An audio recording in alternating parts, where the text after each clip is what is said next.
दिल्ली में अगले हफ्ते से अनलॉक शुरू, एक हफ्ते के लिए 2 गतिविधियों को अनुमति। राजधानी दिल्ली में कोरोना के मामले कम होने के साथ ही अनलॉक की प्रक्रिया शुरू हो चुकी है। अगले हफ्ते से फिलहाल एक हफ्ते के लिए कंस्ट्रक्शन तथा फैक्ट्रियों की गतिविधियों को खोला जा रहा है। कोरोना 44 दिन के निचले स्तर पर नए मामले, 24 घंटे में 2.59 लाख से ज्यादा लोग हुए ठीक। कोरोना के खिलाफ लड़ाई में वैक्सीन का टीकाकरण लगातार बढ़ाया जा रहा है और देश में अब तक 20.57 करोड़ लोगों को वैक्सीन लग चुकी है। पिछले 24 घंटों के दौरान देश भर में 20.7 लाख लोगों को वैक्सीन का टीका लगाया गया है। हमने कोरोना को लेकर सरकार को बार बार चेताया था, अगर हमारी बात सुनी होती तो लाखों लोग नहीं मरते। राहुल गांधी। कांग्रेस के पूर्व अध्यक्ष राहुल गांधी ने कोरोना वायरस को लेकर सरकार की नीतियों की जमकर आलोचना की है और कहा है कि हमने सरकार को बार बार चेताया था, अगर सरकार ने हमारी बात फरवरी में ही सुन ली होती तो लाखों लोगों की जान बच सकती थी। मेहुल चोकसी को भारत को सौंपने पर डोमिनिका की शीर्ष अदालत ने लगाई रोक। आज फिर होगी सुनवाई। पीएनबी घोटाले का आरोपी और भगोड़ा कारोबारी मेहुल चोकसी की याचिका पर सुनवाई करते हुए डोमिनिका की शीर्ष अदालत ने फिलहाल चोकसी को भारत को सौंपने पर रोक लगाई है। रेमडेसिविर के नाम पर 11 लोगों से 2.25 लाख की ठगी। साइकोलॉजी की छात्रा गिरफ्तार। दिल्ली पुलिस ने रेमडेसिविर इंजेक्शन के नाम पर ठगी करने वाली छात्रा को मध्य प्रदेश से गिरफ्तार कर लिया है। साइकोलॉजी की इस छात्रा ने करीब 11 लोगों को 2.25 लाख का चूना लगाया था। क्या सिर्फ सजावट के लिए अरविंद केजरीवाल के पीछे रखा जाता है राष्ट्रीय ध्वज? संस्कृति मंत्री ने उठाया सवाल।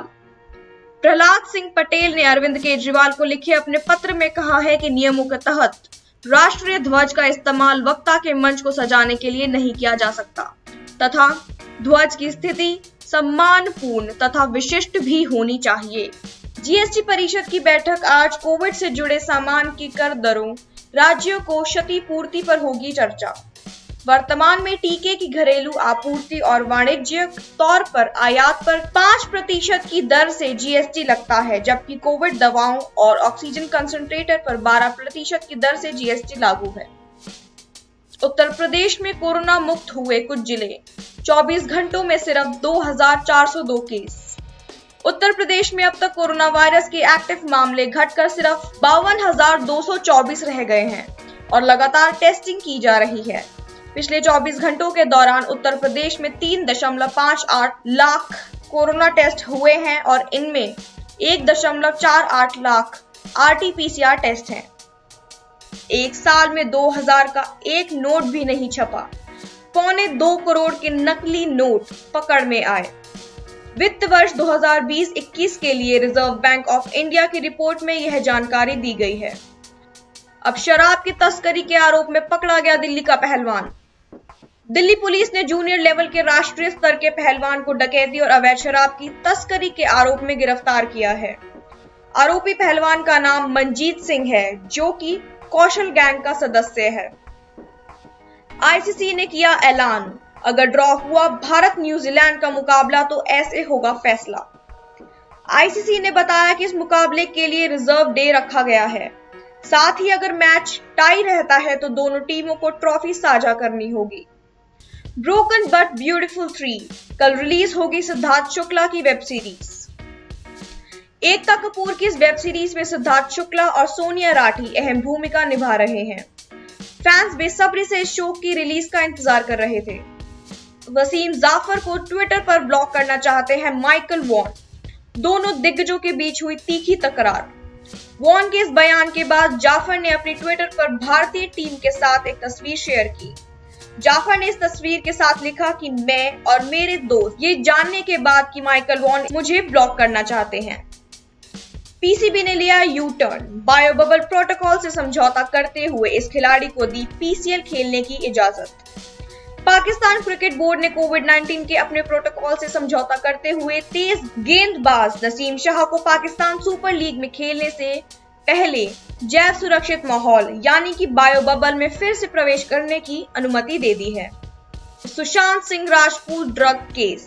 एनसीबी ने सिद्धार्थ पिठानी को किया गिरफ्तार। एनसीबी ने अभिनेता के एक फ्लैटमेट सिद्धार्थ पिठानी को गिरफ्तार किया है। उसकी गिरफ्तारी हैदराबाद में हुई है। शुरू में अपनी गेंदबाजी में गति जोड़ने के महत्व का पता नहीं था। भुवनेश्वर कुमार। भुवनेश्वर ने कहा, ईमानदारी से कहूं तो पहले कुछ वर्षों में मुझे ऐसा एहसास नहीं था कि गति में कुछ जोड़ना जरूरी है। SRM JEE रिजल्ट 2021, आज जारी होंगे नतीजे। आज 27 मई 2021 को SRM JEE परिणाम 2021 घोषित करने जा रहा है। SRM JEE 2021 चरण परीक्षा 2021 23 मई और 24 मई 2021 को आयोजित की गई थी।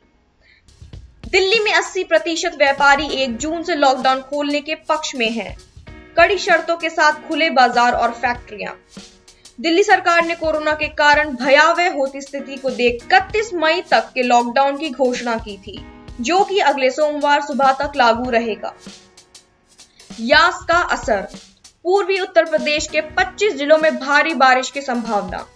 भारतीय तटों से टकराने के बाद चक्रवाती तूफान यास भले ही कुछ कमजोर पड़ गया हो, लेकिन उत्तर प्रदेश के पूर्वी हिस्सों में अगले 1-2 दिन तक भारी बारिश होने की आशंका है।